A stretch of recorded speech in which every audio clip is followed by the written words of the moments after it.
हजरत पैगंबर मोहम्मद मुसलमानों का एक ऐसा इष्ट, एक ऐसा भगवान जिसके बारे में हम आज आपको पूरा काला चिट्ठा बताने जा रहे हैं। आपको याद होगा कानपुर दंगा जो हुआ रहा शुक्रवार जुमे की नमाज के बाद में, वो भी हजरत पैगंबर मोहम्मद के नाम से ही हुआ रहा।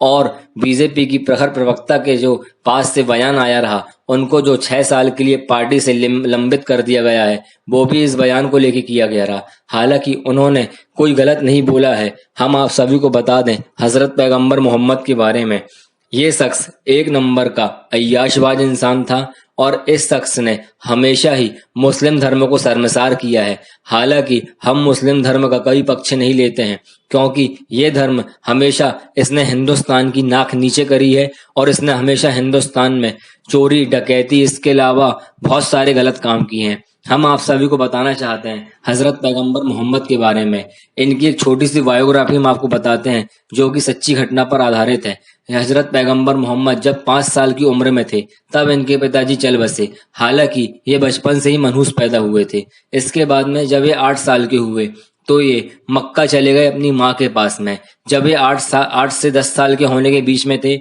तब इनकी माँ गुजर गई। इसके बाद में ये इनका ऊँट पालन का काम था। ये एक राजा महाराजा के यहाँ काम करते रहे, जिनके यहाँ पे ऊँट पले हुए रहे। ये ऊँट की देखभाल करते रहे। धीरे धीरे ये बड़े हुए। हालांकि जब ये 25 साल की उम्र में जवानी तक आते आते ये काफी सही साड़ रहे, मगर जैसे ही इनकी 25 साल की उम्र हुई तो इनके अंदर संभोग का कीड़ा काटा। अपने से 15 साल की उम्र बड़ी एक विधवा औरत से, जिसकी उम्र 40 साल थी, उससे इन्होंने शादी रचाई। और हम आपको बता दें शादी रचाने का भी मेन कारण संभोग के अलावा उसका पैसा और उसका रुतबा था। हम आप सभी को बताना चाहते हैं ये कहानी का सिलसिला यहाँ से चालू होता है हजरत पैगंबर मोहम्मद का।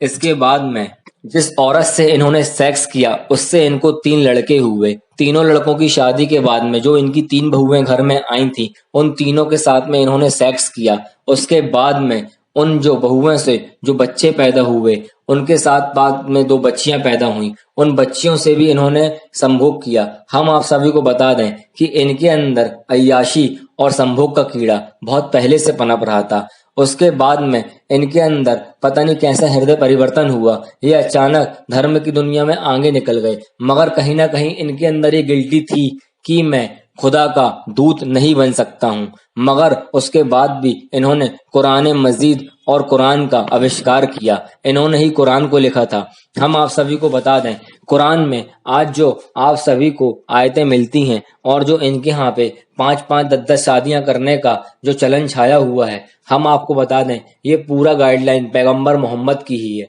पैगंबर मोहम्मद ने ये साफ कहा रहा, पहली बीवी को रखो, पसंद ना आए तलाक दो, दूसरी पसंद ना आए तीसरी लेके आओ, पसंद ना आए तलाक दो। हम आप सभी को बता दें पैगंबर मोहम्मद का साफ कहना रहा कि आपको अपनी सगी बहन से, सगी मामी से, सगी चाची से, सगी फुप्पी से सेक्स करने में कोई बुराई नहीं है। ये तो एक खुदा का दिया हुआ शरीर है और इस शरीर को ठंडा करना खुदा की मर्जी है। हम आप सभी को बता दें इस तरीके के जहर कुरान मजीद में घोले हुए हैं। और इसके अलावा कुरान मजीद में ये भी लिखा हुआ है इनके कि जहाँ भी आप काफिरों को देखो उनका कत्लेआम करो। काफिर यानी कि हम हिंदुस्तानी, हम सनातनी धर्म प्रेमी। हम आप सभी को बता दें कि सनातन और मुसलमान हमेशा से दोनों एक दूसरे के सामने पक्षकार होते रहे हैं, मगर हमेशा से आपने देखा होगा कि मुसलमान कभी देश का सगा नहीं हुआ।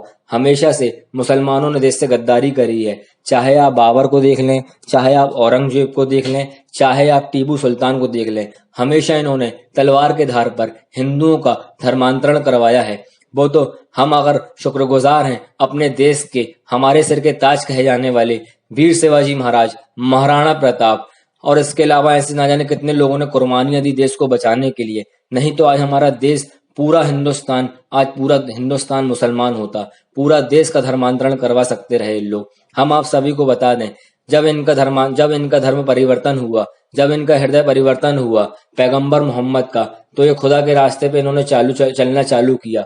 इन्होंने अल्लाह की इबादत करना चालू करी। मगर हम आप सभी को बता दें कहीं ना कहीं इनके मन में मलाल रहा कि मैंने अपनी सगी चाची से, सगी बहुओं से, सगी लड़कियों से, सगी नातनों से, यहाँ तक कि सगी माँ तक से मैंने सेक्स किया है। तो क्या खुदा मेरे को बख्शेगा? क्या खुदा मेरे को रहमत देगा? क्या खुदा की नजरों में मैं अच्छा साबित होऊंगा? क्या मैं आगे जाके मुसलमानों का गाइडेंस कर पाऊंगा? ये सारी बातें, ये सारे गिल्टी हजरत पैगंबर मोहम्मद के अंदर रही।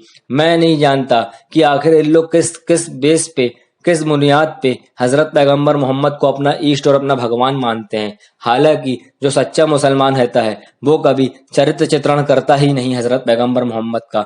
और हम आप सभी को बता दें, ये इतने शर्मिंदा हैं अपने धर्म को लेके, आपको इनके यहाँ पे कभी भी आप देख लेना, कभी भी हजरत पैगंबर मोहम्मद की ना तो फोटो मिलेगी, ना तो तस्वीर मिलेगी, ना ही मूर्तियां मिलेंगी, क्योंकि ये खुद अपने धर्म से शर्मिंदा हैं। वो तो सिर्फ इसलिए बरगलाते रहते हैं, वो तो सिर्फ इसलिए कट्टरपंथी बताते रहते हैं क्योंकि उनकी नाक कट जाएगी, क्योंकि उनको इसलिए एहसास हो जाएगा कि हम हिंदू धर्म अगर अपना लेंगे तो हम और मुसलमान और हिंदू कोई फर्क नहीं रहेगा। दोस्तों, हम बहुत किस्मत वाले हैं कि हमने सनातन धर्म में जन्म लिया है।